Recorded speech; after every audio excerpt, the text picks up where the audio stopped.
Hello mga kalingap, good morning sa ating lahat, magandang araw sa ating lahat kung saang sulok ng mundo tayo naroroon ngayon.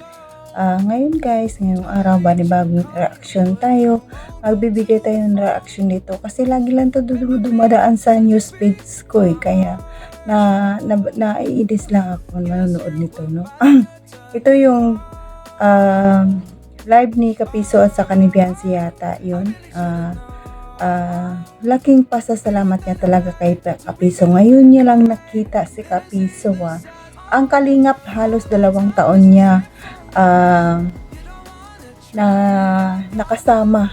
Pero ang mabait sa kanya ay ang una niyang nakita. Hindi niya nakita ang kabaitan ng Kalingap. Pero si Kapiso, kitang-kita niya ang kabaitan ni Kapiso kahit isang bisis pa lang sila magkita. 'Di ba? Sa club ang Kalingap, hindi pala mabait ang Kalingap.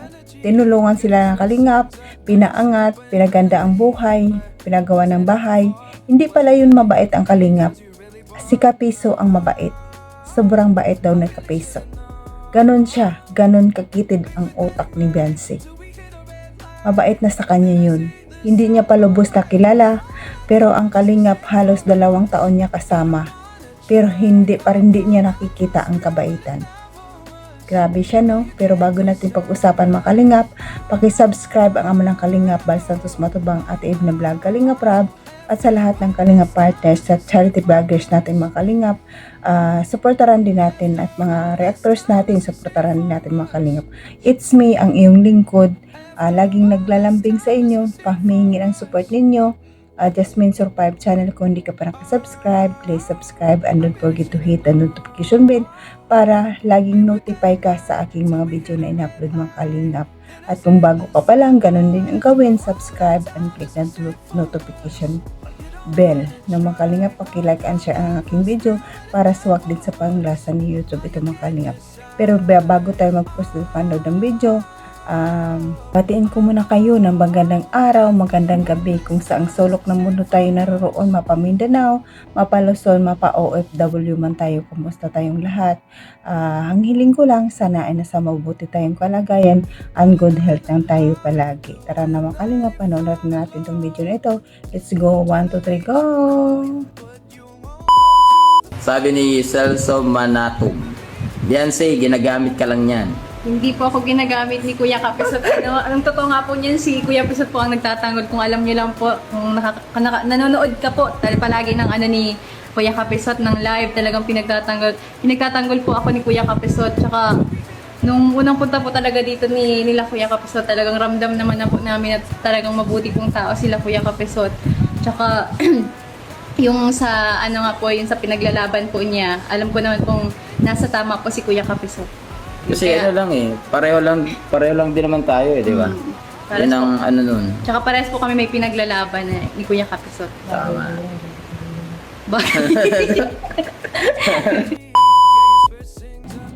So, and Makalingap na panood nyo naman ang video, di ba? Hindi, para sa akin, hindi magandang tignan talaga, no? Si Kapiso, unang bisis niya palang nakita. Nag-collab sila sa live.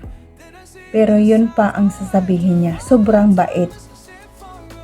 Pero yung Kalingap nakasama niya sa loob ng 2 taon, hindi niya ka nakikita ang kabaitan. Baliktad siya, baliktad ang utak. Ang mabait sa kanya, ang unang pagkikita pa lang mabait na sa kanya. Porque pinagtanggol ka, yun na ang kabaitan. Hindi mo alam ang nasa loob ng isang tao. Diba? Pinagtatanggol ka lang yan dahil sa revenue. Dahil sa palipad, di ba? Pero sa Kalingap, hindi na niya nakikita yon. Pinagawa ng bahay, binigay ang magandang buhay, pinaangat sila sa buhay, inalis sila sa danger zone na sa tabi ng dagat, inalis sila doon, pinabigyan ng magandang buhay. Pero anong ginawa?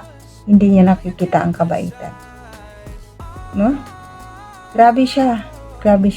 Ang unang taong na nakita niya at nakilala. Pero naalala nyo guys, nung nagpatulpo, di ba? Sabi ng nanay niya, hindi nila kilala si Kapisot. Sinungaling, no? Hindi namin kilala yun, sabi niya. Pero bakit ngayon, best friend na sila. Balang araw, maging best friend, inimi na rin yan sila. Pustahan tayo. Itaga nyo yun sa bato mga kalingap.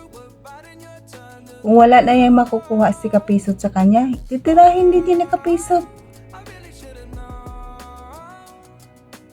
Yun si Kapisot, hindi dumalo sa pagkikita nila ni Kuya Bal. May kalalagyan talaga yan. Titigil na yung bunganga niya. Walang tigil sa kakasiraan sa kalingap.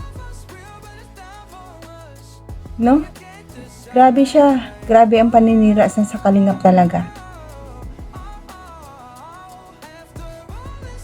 Walang utang na loob. Pareha sila ni Beyonce. Walang utang na loob. Tinulungan mo na, ikaw pa rin masama. Pinalaban ka na. Hindi nila nakikita ang magandang ginawa mo sa kanila. Pinaangat mo na, pinaganda mo siya. Pero ano pa ang igaganti? Yun pala ang igaganti. Hindi niya nakikita ang kabaitan.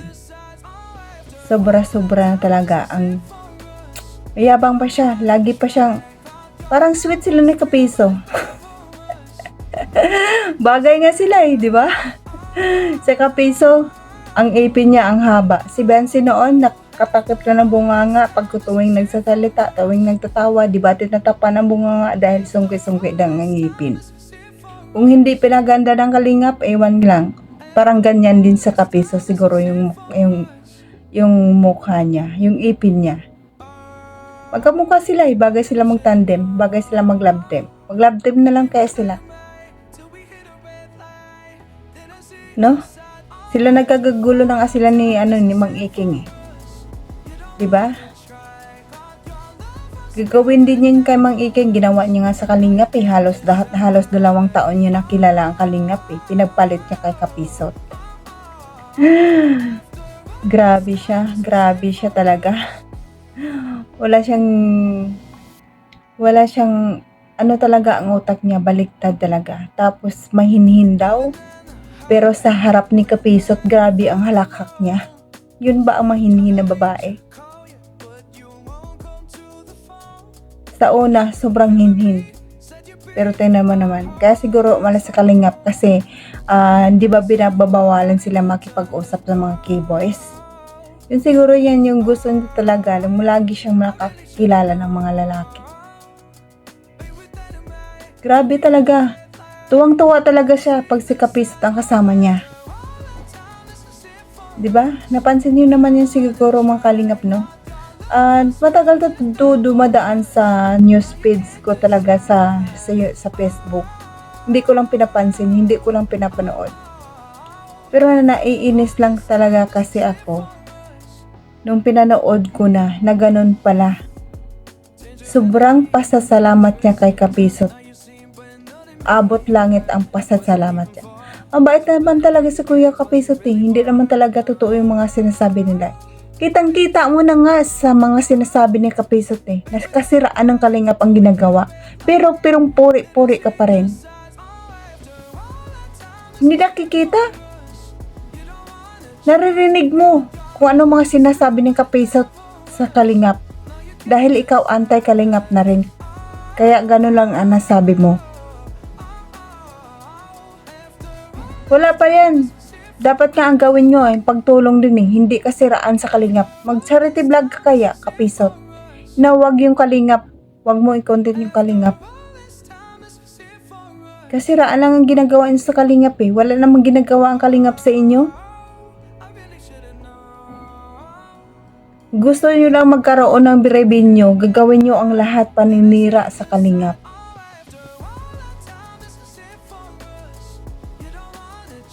Darating ang araw, kakarmahin din kayo. Babalik din lahat yan sa inyo. Pinagtatawanan nyo sa Kuya Bal? Babalik yan sa inyo, sa inyong dalawa. Ni Kapisot. Love din kayo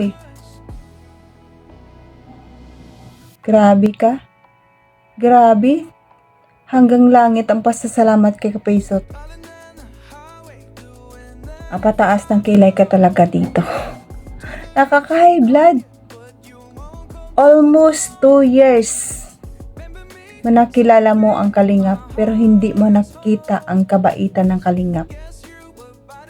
Sa isang one day lang, nakilala mo ang isang kapisot, sobrang bait na sa'yo. Baliktad ang utak mo, day.